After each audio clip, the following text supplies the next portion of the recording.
je reprends. Donc, sur le marché, les parties sont autonomes, alors que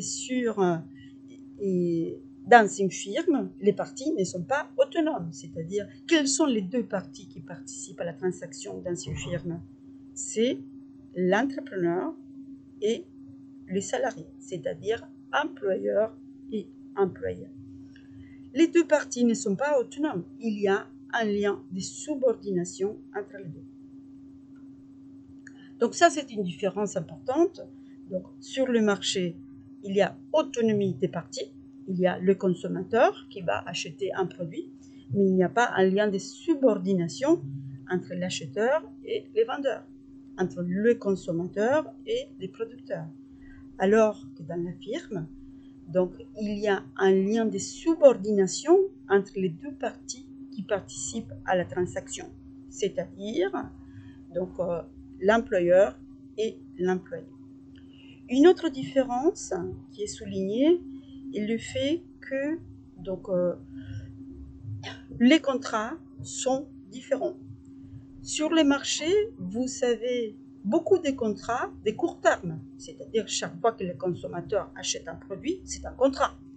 Mais c'est un contrat de court terme, c'est-à-dire il n'y a pas une suite après l'achat d'un produit. Alors que dans la firme, il s'agit d'un contrat de long terme, c'est un contrat de travail. C'est pour cela qu'Ecos nous dit, donc dans la firme, on a un grand contrat, un contrat de long terme qui remplace plusieurs petits contrats. Donc, exemple, on a cité hier l'exemple d'une entreprise, mais aussi d'une université, qui peut décider d'imprimer elle-même tous les documents, ou bien de faire appel à une entreprise extérieure qui imprime les documents. Donc, dans le premier cas, si c'est l'entreprise ou l'université elle-même qui va le faire, elle le fait avec un salarié. Donc, elle va avoir un contrat de travail plus ou moins long. C'est-à-dire, en général, c'est un contrat de long terme.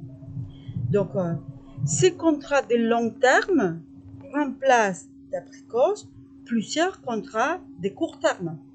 C'est-à-dire, et chaque fois que l'entreprise ou l'université doit aller donc, faire des documents, faire imprimer des documents, c'est un contrat. Donc, on nous dit, plutôt qu'aller tous les jours à faire imprimer des documents, donc une fois par jour pendant 3 mois, qu'est-ce qu'on fait? On va recruter quelqu'un pendant ces 3 mois qui va faire toutes les impressions nécessaires. Donc, on a remplacé plusieurs contrats de court terme par un contrat de plus long terme. Donc, on voit déjà là les deux grandes différences entre la firme et le marché comme mode de coordination. Dans la firme, il n'y a pas autonomie des parties, il y a un lien de subordination et il y a un contrat de long terme. Sur le marché, en revanche, donc, les parties sont autonomes. Et donc, complète autonomie, pas de lien de subordination et un contrat de court terme. C'est-à-dire, une fois que vous achetez le produit, la relation entre les deux parties se termine.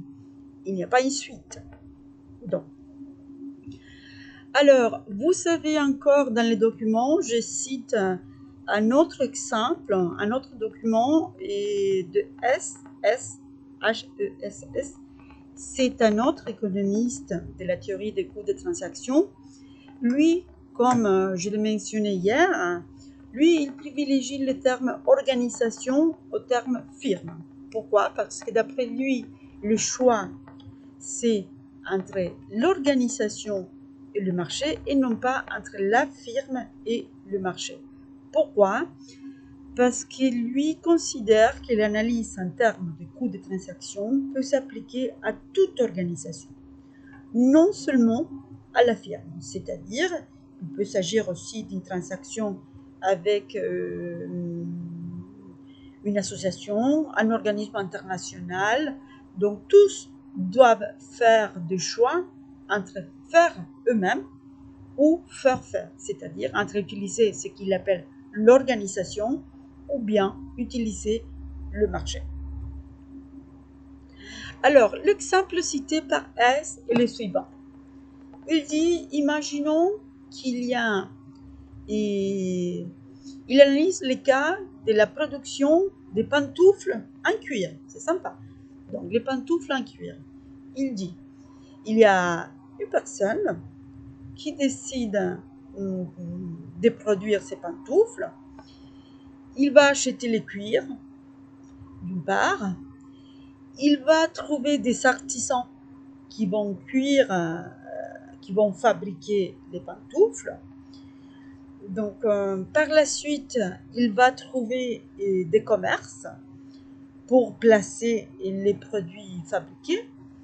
Et il se pose la question, est-ce qu'on a créé une organisation ou est-ce qu'on a créé un marché? C'est-à-dire, s'agit-il d'une transaction de marché ou s'agit-il d'une transaction au sein de la firme ou bien de l'organisation, comme il dit?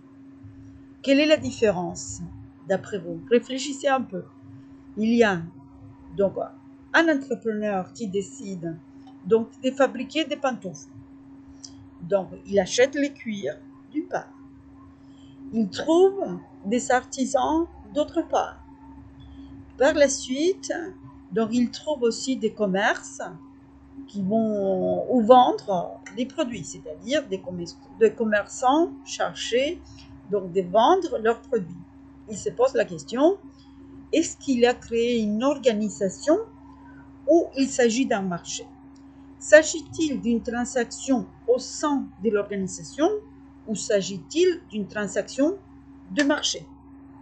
Donc, sa réponse est il s'agit d'une transaction donc des marchés. Pourquoi? Parce que les parties restent autonomes, c'est-à-dire il n'y a pas de subordination. Donc, les artisans chargés de la production sont des artisans qui connaissent leur métier. Donc, c'est à eux de décider comment fabriquer les produits. Donc, c'est eux qui ont l'expertise sur la production. Donc, il n'y a pas un lien de subordination. Il n'y a pas de l'autorité donc, qui permet donc, à l'entrepreneur de dire donc, aux artisans comment produire. Il n'y a pas non plus de l'autorité donc, entre l'entrepreneur et le commerçant qui va placer son produit. Donc, il n'a pas créé une organisation parce qu'il n'y a pas de la subordination, c'est-à-dire il n'y a pas ni autorité ni subordination. Donc, il a créé seulement un marché. Il a trouvé donc des artisans autonomes. Il a trouvé aussi des commerçants autonomes, mais il n'y a pas de l'autorité et il n'y a pas un lien de subordination. Donc, dans ces cas, il ne s'agit pas d'une organisation, il s'agit d'un marché.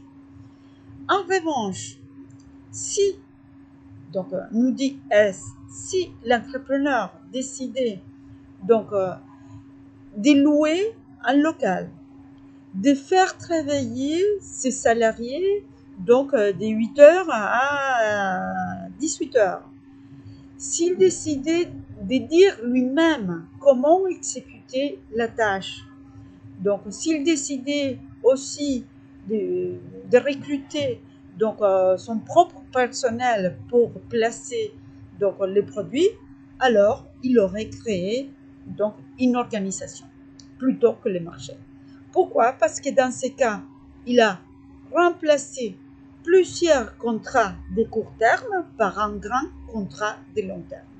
Il aurait remplacé des liens entre des parties autonomes par un lien donc, où il y a de la subordination. C'est lui qui dit aux employés comment fabriquer le produit. C'est lui qui est responsable donc, des vendeurs qui s'occupent de placer son produit. Donc, dans cet exemple très simple, on voit alors la différence entre la firme et donc le marché. Alors, vous savez, donc j'espère que l'idée, vous commencez déjà à comprendre donc l'intérêt de ces théories, c'est-à-dire ces théories nous s'intéressent à la différence entre utiliser la firme ou l'organisation et utiliser le marché pour réaliser une activité donnée. C'est pour cela que la théorie nous dit, elle s'intéresse à la question de faire ou faire faire, c'est-à-dire faire nous-mêmes au sein de l'organisation et donc utiliser l'organisation ou la firme comme mode de coordination ou faire à l'extérieur de l'organisation ou de la firme et donc utiliser le marché. Comme je l'ai dit hier, donc la question de faire ou faire faire a été aussi donc analysée par la théorie standard. Mais quelle est la différence par rapport à la théorie des coûts de transaction? Dans la théorie standard, donc la question de faire ou faire faire est décidée en tenant compte uniquement des coûts de production. Par exemple, les coûts de la matière première et les salaires payés, les loyers payés pour les bureaux. Ça, c'est les coûts de production. Alors que la théorie des coûts de transaction nous dit, pour décider si faire ou faire faire, c'est-à-dire si utiliser la firme ou l'organisation ou bien utiliser le marché, il faut tenir compte des coûts des transactions. Combien nous coûte l'utilisation du marché? Quels sont les coûts des transactions propres au marché? Et on va les comparer avec les coûts propres à la firme, c'est-à-dire les coûts d'organisation. C'est grâce à cette comparaison entre les coûts donc, d'organisation d'une part et coûts de transaction d'autre part qu'on va choisir si on a intérêt à utiliser la firme ou on a intérêt à utiliser le marché. Comme le disent les auteurs de la théorie des coûts de transaction, plus le marché est opaque, c'est-à-dire plus il nous manque l'information, plus on a des doutes où on ne connaît pas exactement l'autre partie qui participe à la transaction. On a des doutes sur les sérieux, par exemple, de notre société, ou bien sur les faits que la personne soit responsable ou pas, que la livraison soit faite à les jours demandés ou pas.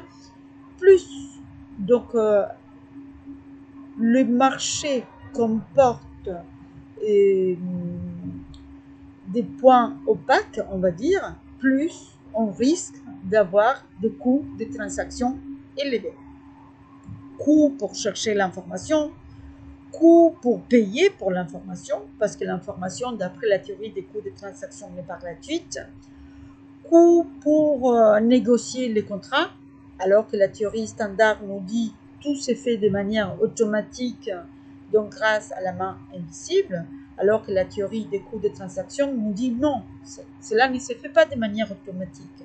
Il faut négocier les contrats, donc, et tout cela engendre des coûts. Il y a aussi des coûts, éventuellement, on l'a dit, les contrats sont incomplets. On n'arrive pas à signer des contrats entièrement complets. Donc, forcément, cette incomplétude des contrats donc, conduit à des litiges. Pourquoi? Parce que les agents économiques qui sont, d'après la théorie des coûts des transactions, par définition opportunistes, ils vont profiter de l'incomplétude des contrats. Cela va engendrer des litiges et donc d'autres coûts de transaction. Pour éviter tous ces problèmes propres à un marché opaque ou un marché peu transparent, qu'est-ce qu'on peut décider d'utiliser? Donc, la firme. Donc, au sein de la firme aussi, il y a des coûts. Donc, mais ça s'appelle des coûts d'organisation, c'est-à-dire pour renoncer au marché et faire la transaction au sein de la firme, qu'est-ce qu'il faut? Il faut avoir un salarié qui va faire cette tâche. il faut une équipe, il faut un chef, donc qui contrôle l'exécution de la tâche au sein de la firme. Donc, le fait de remplacer une activité faite par le marché par une activité faite par la firme comporte aussi des coûts, et cela s'appelle des coûts d'organisation. Donc, cette théorie nous dit chaque fois qu'on a donc une décision à prendre, chaque fois qu'on a une nouvelle activité, qu'est-ce qu'on va faire? On va comparer les coûts propres à la firme et les coûts propres au marché, c'est-à-dire coûts d'organisation et coûts de transaction. On va les comparer et on va choisir le mode de coordination le moins coûteux. Je répète encore une fois, cause ne dit pas la firme est toujours le mode de coordination optimal. Cause nous dit, dans certains cas, lorsque le marché donc comporte des coûts, parce qu'il n'y a pas l'information, parce que les négociations sont difficiles, parce qu'il faut rédiger des contrats, parce qu'on s'expose à des comportements opportunistes, parce que tout cela engendre des coûts, des litiges, donc des coûts supplémentaires. Donc dans ces cas, il est fort probable qu'on ait intérêt à utiliser la firme. Pourquoi? Parce que ces coûts d'organisation seront inférieurs aux coûts des transactions propres au marché. Donc, j'espère que les notions de base de la théorie des coûts de transaction sont comprises, c'est-à-dire, donc, j'espère que vous avez bien compris pourquoi, d'après Coase, donc, la firme est une alternative au marché. Pourquoi? Parce que la firme permet de réduire ou d'éliminer les coûts des transactions propres au marché. Donc, nous allons analyser maintenant deux exemples. Vous savez, donc, dans le point C, deux études de cas, c'est à vous de répondre et d'expliquer le pourquoi du choix fait par les deux entreprises citées. Vous savez, une première entreprise qui est Nouvelle Frontière, donc c'est une compagnie spécialisée dans les voyages donc, touristiques. Et vous savez le cas de Thales. Là, on est dans un autre secteur, dans les secteurs de haute technologie. Et dans les deux cas, on vous demande d'analyser le choix de l'entreprise. Donc, dans le premier cas des Nouvelles Frontières. Donc, Nouvelles Frontières donc, avait d'abord donc, s'est spécialisée uniquement dans la vente des séjours. Donc, elle vendait des séjours, un billet d'avion, plus un hôtel, plus de repas. Donc, elle vendait des séjours touristiques. Par la suite, on voit qu'elle commence à intégrer d'autres activités. Quelles sont les activités intégrées? Donc, vous voyez, elle achète ses propres hôtels, d'une part, et elle achète aussi ses propres avions. C'est-à-dire, elle commence à vendre ses propres billets avec sa propre compagnie aérienne pour des points, pour deux destinations touristiques, notamment pour la Corse et pour les Antilles.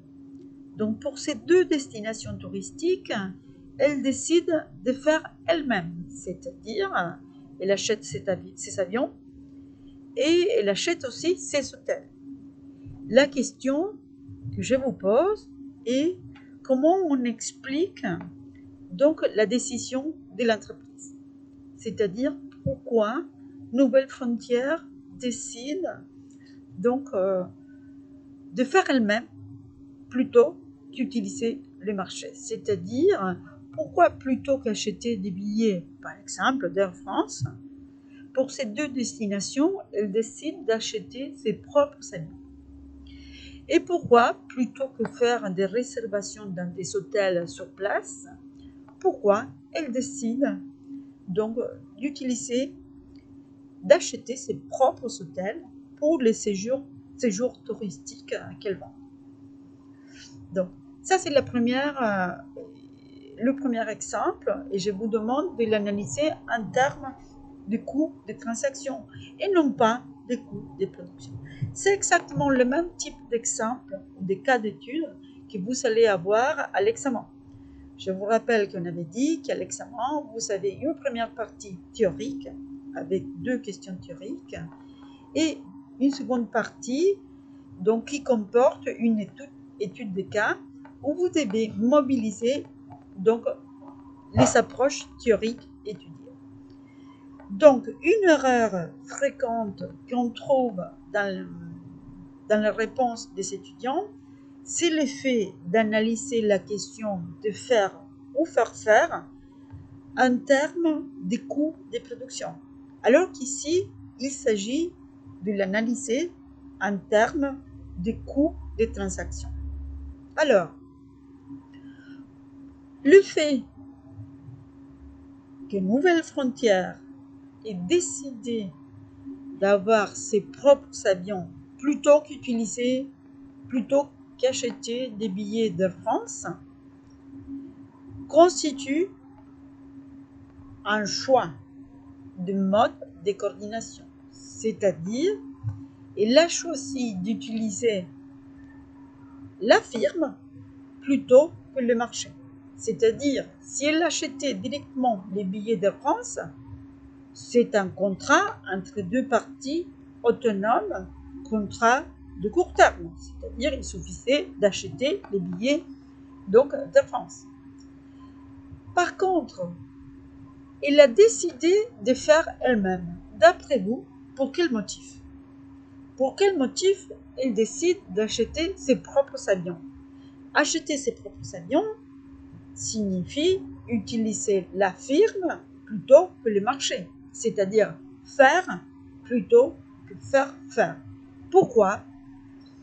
Donc, j'espère que vous avez compris l'exemple et vous pouvez donc déduire que si elle a choisi donc de faire elle-même, c'est parce que ses coûts d'organisation étaient inférieurs aux coûts des transactions de marché.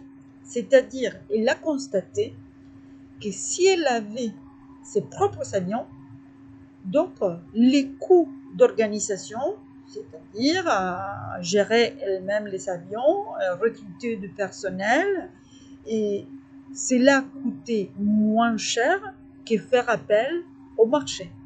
Pourquoi? On peut imaginer que le marché avait des dysfonctionnements, je ne sais pas, des grèves d'Air France ou Air France qui ne respectait pas les horaires, donc à l'arrivée, ou bien Air France changeait souvent les dates de départ. Tout cela comportait pour Nouvelle Frontière des coûts de transactions. On ne parle pas de coûts de billets en soi, ça c'est les coûts de production. On parle de coûts de transactions. Donc, visiblement, faire appel au marché pour gérer ces transactions, pour cette entreprise, était coûteux, très coûteux. À un moment donné, elle a décidé de ne pas utiliser le marché et d'utiliser la firme comme mode de coordination et donc de s'occuper elle-même du transport.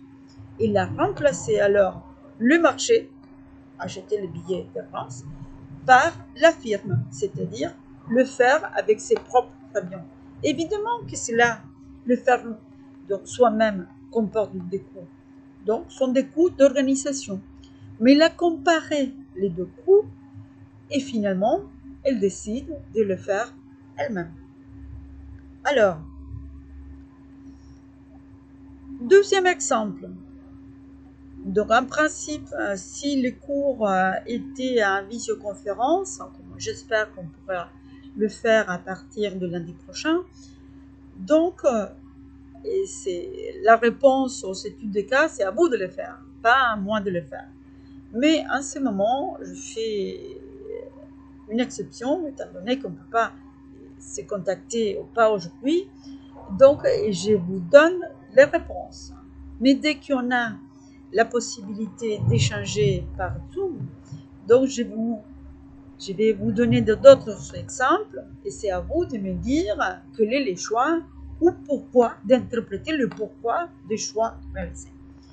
Donc, dans le cas des nouvelles frontières, on a dit alors que la réponse est que Nouvelles Frontières a décidé de remplacer le marché par la firme comme mode de coordination. Donc, dans ce cas, on parle d'internalisation. Qu'est-ce que cela veut dire? Faire en interne quelque chose qu'auparavant on faisait en externe, c'est-à-dire à l'extérieur de la firme. Pourquoi? Parce qu'une transaction entre Nouvelles Frontières et Air France, c'est une transaction à l'extérieur de la firme. Alors que si Nouvelles Frontières fait appel à ses propres avions pour transporter les voyageurs, donc c'est une transaction à l'intérieur de la firme. Donc qu'est-ce qu'il a fait? Il a internalisé la transaction. Donc une transaction de marché devient maintenant une transaction au sein de la firme. On peut citer, il y a beaucoup de cas dans le transport, des décisions d'internalisation. Comme il y a aussi des exemples d'externalisation. C'est quoi l'externalisation?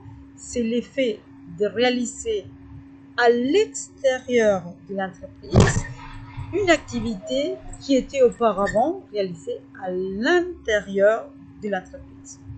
Ces décisions ne sont jamais définitives, c'est-à-dire, comme bien le dit Coase, pour chaque transaction, on peut alors comparer coût d'organisation et coût de transaction.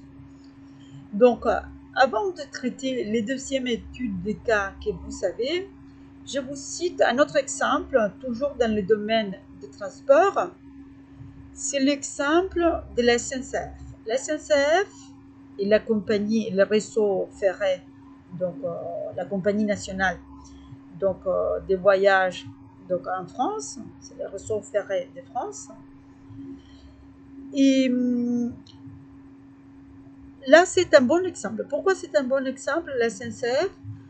Parce que la SNCF, il y a une dizaine d'années, avait décidé donc d'externaliser son service de restauration.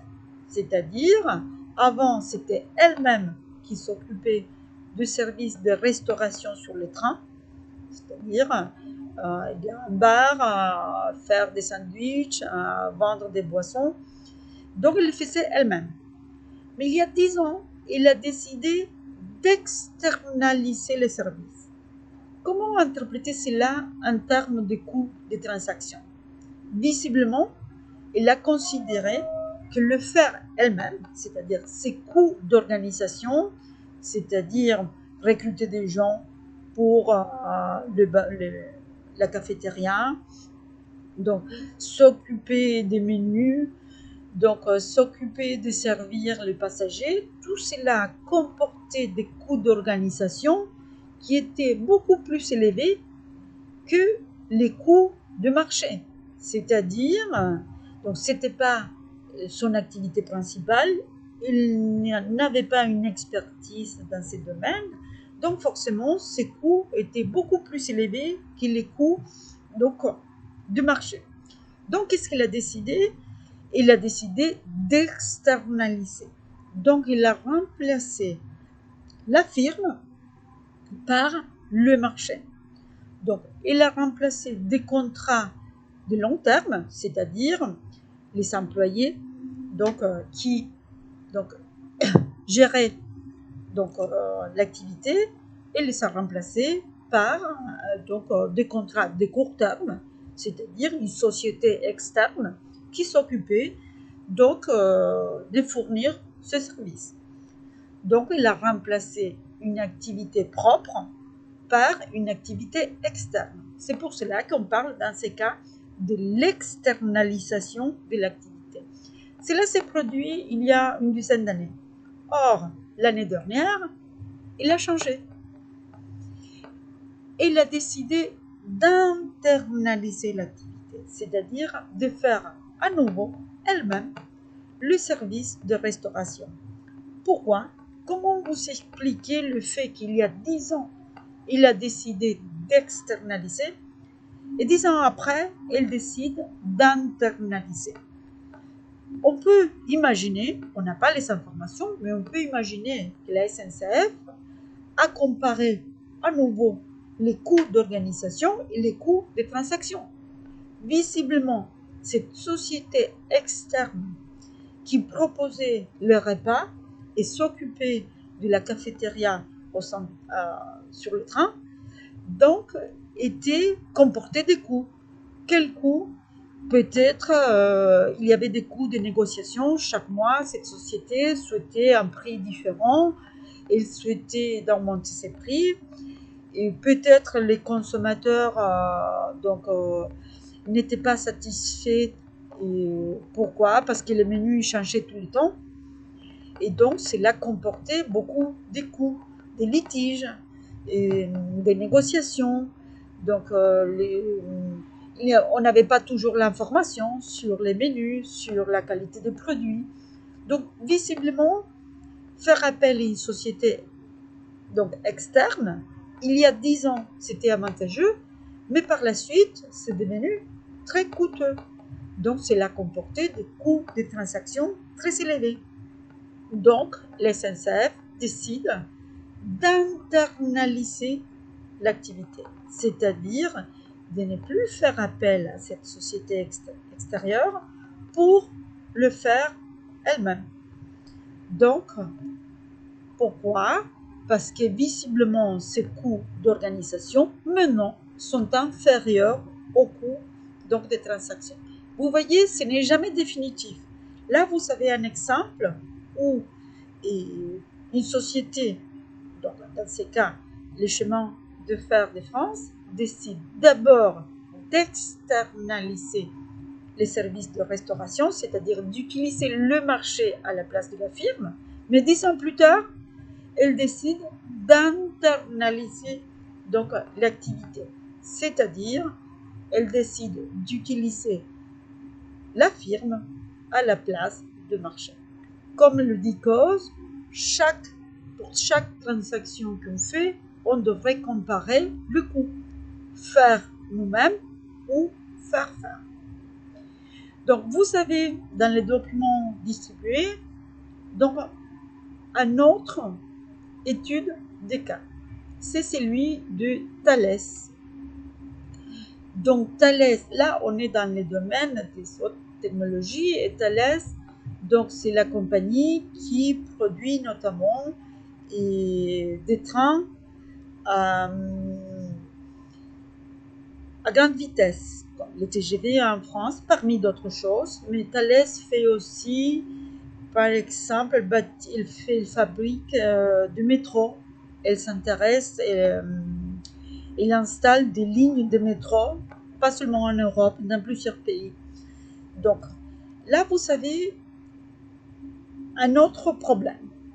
Cette société avait son propre service de propriété intellectuelle, c'est-à-dire on est dans le domaine des hautes technologies, donc il y a souvent de nouveaux produits développés qu'il faut breveter pour garder la propriété donc intellectuelle. Donc il avait son propre service. Donc ce service était formé d'avocats spécialisés dans ce domaine et d'avocats qui devaient être chargés de protéger toutes les formes d'innovation faites par l'entreprise. Pourquoi? Parce qu'une entreprise investit dans l'innovation, mais par la suite, elle souhaite garder la propriété intellectuelle de toute l'innovation. Pourquoi? Parce que c'est très coûteux de développer de nouveaux produits. L'entreprise s'intéresse à le faire si par la suite, elle a le droit de propriété sur ces innovations. Donc, elle avait son propre service juridique chargé de la protection intellectuelle. Donc, qu'est-ce qu'on voit dans l'étude de cas? Que par la suite, plutôt que faire elle-même, elle décide de faire appel à une société extérieure, c'est-à-dire à un cabinet d'avocats, des experts en matière de protection de la propriété intellectuelle. Pourquoi elle décide de faire plutôt que faire? Parce que dans ces cas, vous voyez qu'une activité qui était réalisée au sein de l'entreprise, c'est-à-dire qu'elle avait son propre service donc de protection de la propriété intellectuelle. Et elle décide maintenant de faire appel à une société extérieure. Donc, on est dans le cas de l'externalisation d'une activité, c'est-à-dire une activité réalisée au sein de l'entreprise, maintenant va être réalisée à l'extérieur de l'entreprise. Comment l'expliquer? Donc, si c'était la théorie standard aurait dit c'est parce que le coût des avocats est différent. C'est-à-dire, elle a externalisé parce que faire appel à un service juridique extérieur coûtait moins cher que payer des salaires à l'intérieur. Ça, c'est l'analyse standard. L'analyse en termes de coûts de transaction, on l'a dit, fait la même réflexion, mais en termes de coûts de transaction. Pourquoi elle décide d'externaliser? Visiblement, parce que ces coûts d'organisation étaient plus élevés que les coûts de transaction. C'est-à-dire, à un moment donné, l'entrepreneur n'est pas efficace. Il n'arrive pas à gérer une activité à l'intérieur.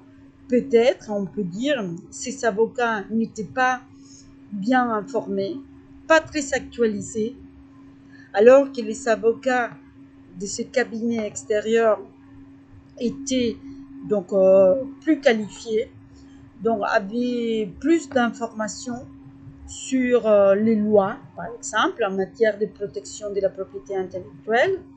Donc, si on le faisait à l'intérieur, finalement, on avait des coûts d'organisation supérieurs aux coûts de transaction. Donc, finalement, Thalès décide d'externaliser l'activité, c'est-à-dire de faire plutôt que de faire. Je vous rappelle encore une fois, lorsque vous avez ce type d'étude de cas, par exemple, interpréter la décision de l'entreprise, ne faites pas l'erreur de l'analyser en termes de coûts de production, c'est-à-dire si vous dites c'est parce que payer des juristes ou des avocats à l'extérieur donc coûte moins cher que de payer des salaires. Ça, c'est une analyse standard. C'est-à-dire, vous analysez là la question de faire en termes de coûts donc de production. Alors que la théorie des coûts de transaction nous dit qu'il faut faire la même analyse, la même réflexion, mais en termes de coûts de transaction. Combien ça nous coûte de le faire nous-mêmes en termes d'information, d'accès à l'information, en termes de planification, de services plus ou moins rationnels, en termes d'opportunisme. Donc, parce qu'on pourrait imaginer aussi que faire appel à un service extérieur pour protéger la propriété intellectuelle, ça se prête à des comportements opportunistes. Peut-être il y a des fuites de l'information, peut-être les avocats à l'extérieur de l'entreprise pourraient diffuser donc des informations privées, mais visiblement ce n'est pas le cas. Donc la société a constaté que ces coûts d'organisation étaient supérieur au coût donc, des transactions. Donc, elle décide d'externaliser. Donc, lorsque vous avez un cas de ce type, c'est-à-dire pourquoi on externalise ou pourquoi on internalise, il faut toujours réfléchir en termes de coûts des transactions. C'est-à-dire, est-ce que le marché est plus coûteux que la firme? Est-ce que le marché, avec tous ces problèmes d'accès à l'information ou d'information non gratuite, il faut payer pour avoir l'information, avec tous ces problèmes liés à la rationalité limitée des agents, les problèmes liés à l'opportunisme, tout cela engendre des coûts.